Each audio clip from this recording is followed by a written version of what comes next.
Let me share with you my take on boots. This time I pick up an English brand, Crockett and Jones, and the model is Coniston. Let's do a review together, see the characteristics, and the most important, what are the difference with the American boots? See inside. This is my collection of Coniston boots from Crockett and Jones. Uh, Before talking about these boots and give you my experience with these boots, I like to summarize a little bit about this brand, which is it's a heritage brand, really. This brand is Crockett and Jones, was founded in 1879 by James Crockett and Charles Jones, two brothers-in-law with a long history of shoemaking in their families. But why Northampton? Northampton has a long history of shoemaking. In matter of fact, it's known from the Middle Ages. And there is a history that say in 1642 was the need of how is a large scale production shoes for the army, and the only place where it was possible to achieve that was in Northampton. But anyway, why Northampton? Northampton initially was where was sit the tanning industry, and that attract shoemaking, and that is all history. In 1980, after the founder of the Crockett and Jones, they decide to buy the Goodyear weld machines to produce shoes. They start really in a small scale. Was, I think at the beginning was 20 employees, and for at 1891 they moved to the building that is actually now the factory. Of course, it was was an expansion in 1910, but which is the size of the building we have now. But is a building has very long history in the same place. In 1911, this company, Crockett and Jones, received the Diploma of Honor in Italy as due to the quality of this the production of these shoes.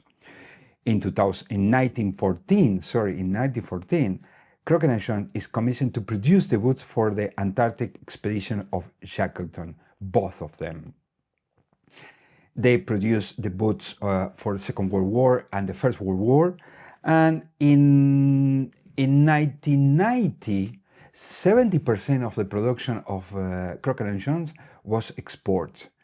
In 1997, it's amazing. In 1997, they opened the first retail store in London, in Jermyn Street.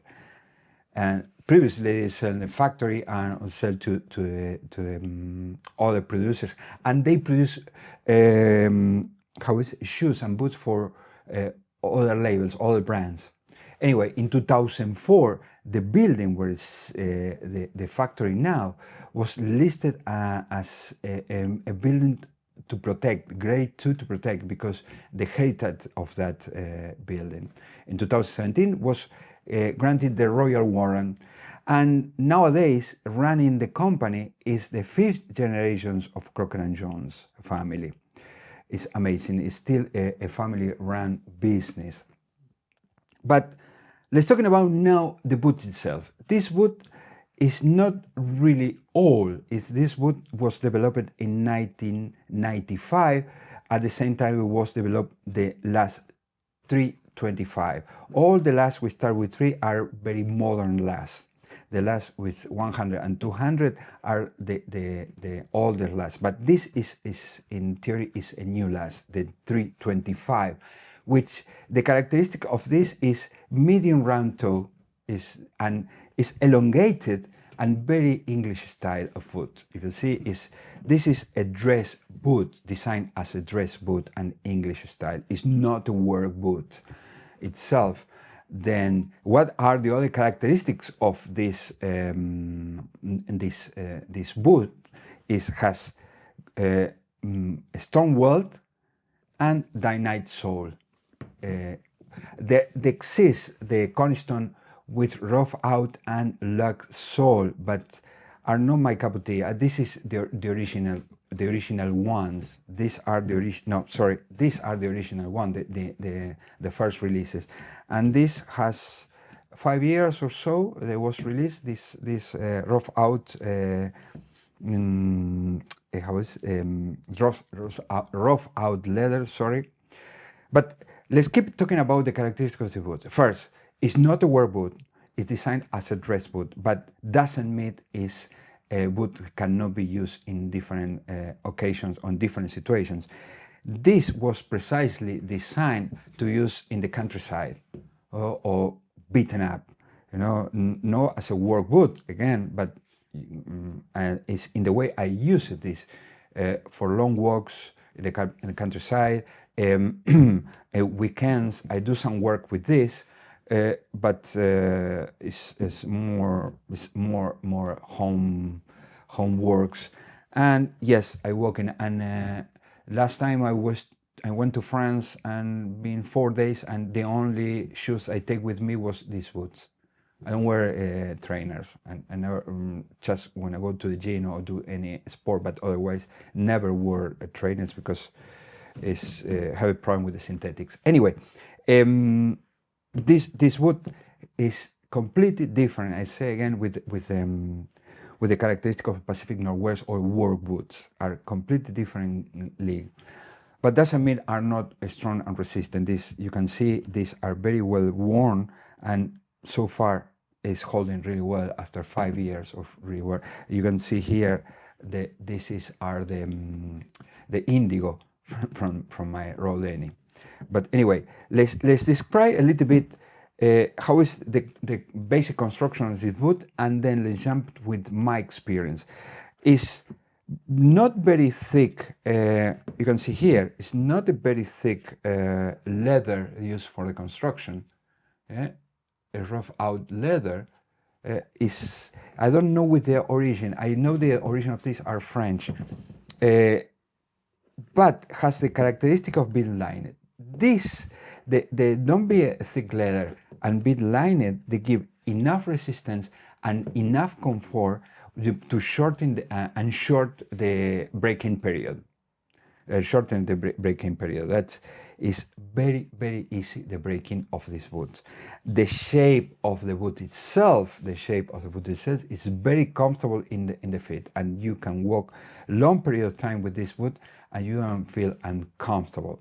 Is very well adapted to your feet. I have slim feet, but despite being a slim fit, I have a really good grasp in the heel and in the ankle.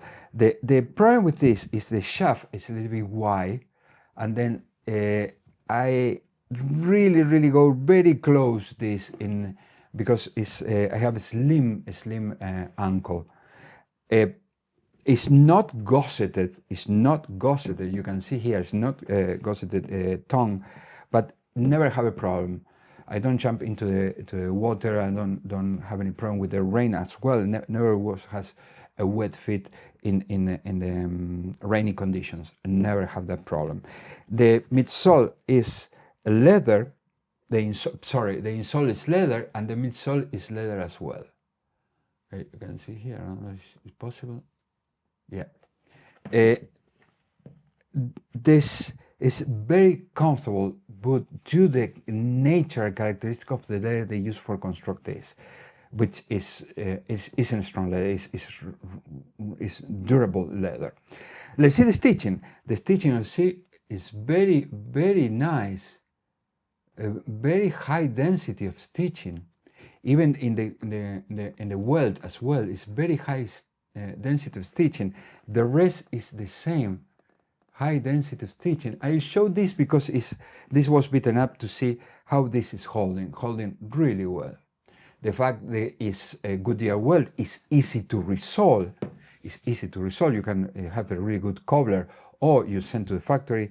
The resolvable very easily. That's one of the good things compared with the Pacific Northwest boots. The other thing that the people could not like is the Dynite sole. In my experience, I have never had a problem. never had a problem with this sole.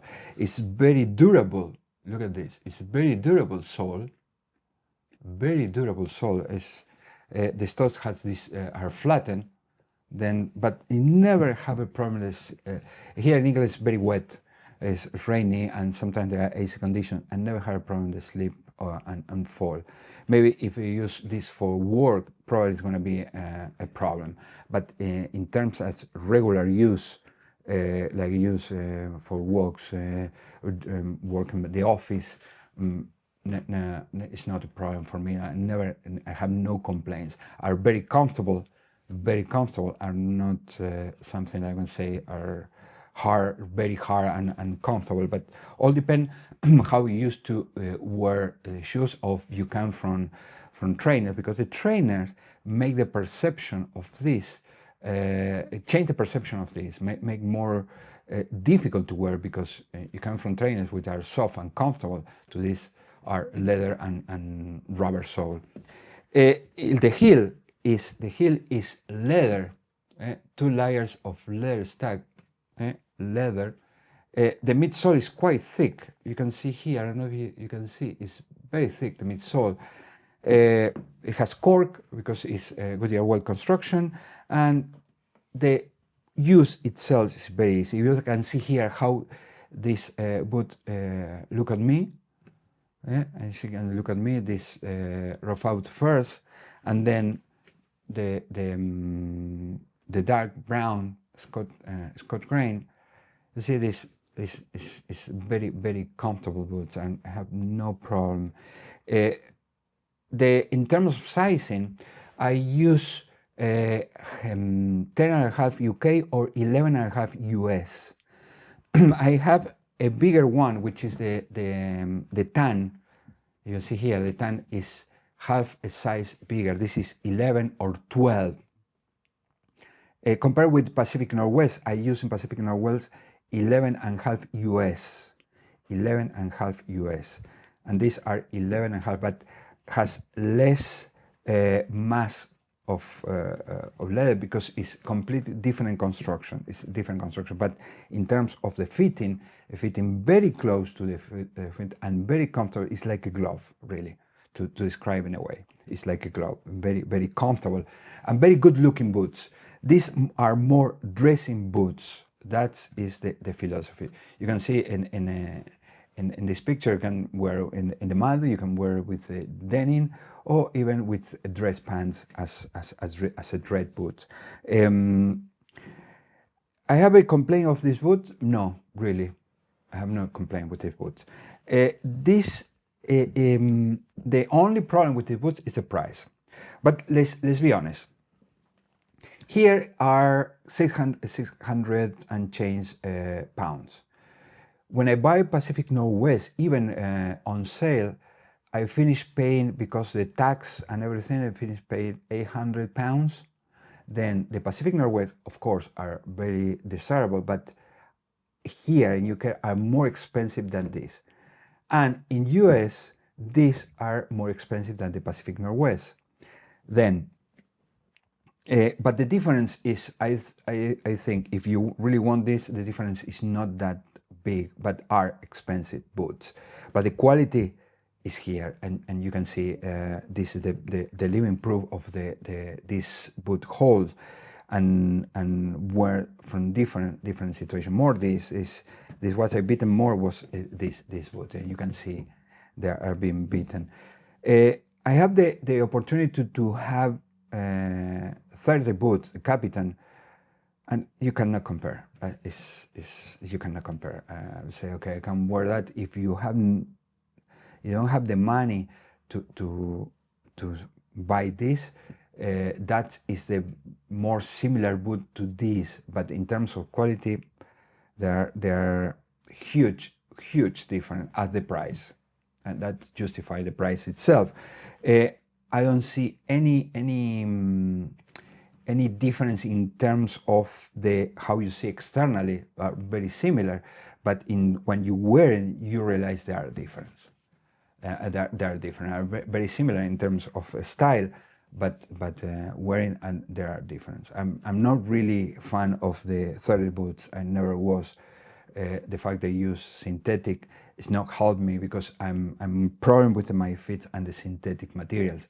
I cannot wear for a long period of time synthetics on my feet. That's a problem. Not because I hate the boots, but once I try, I feel the difference. I feel the difference. And because I live very close to Northampton, I bought this in the factory. And this I pay exactly the same like a pair of Thursday, because these are seconds. And despite the being seconds, I don't see any issue or problem with this boot, or I don't see what is the defect. Really, I don't see what is the defect, but these are seconds.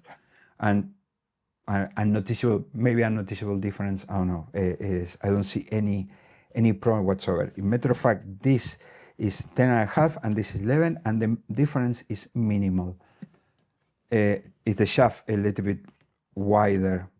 That could be a problem, but otherwise, I have no problem. That's why, of course, if I choose between 30 and this, of course, gonna pay this because I have that chance to go to the factory and buy seconds, which are no difference whatsoever. This I bought it when it was released, the first release. Crockett and Jones is extremely good quality, are expensive, but are worth it. That is the thing. Could you pick this over the Pacific Northwest? Yes, you can, but all depends on what the style you like. I like both styles, the English style and the American style in boots. And both of them are really good boots in their own league. See you in the next. Bye.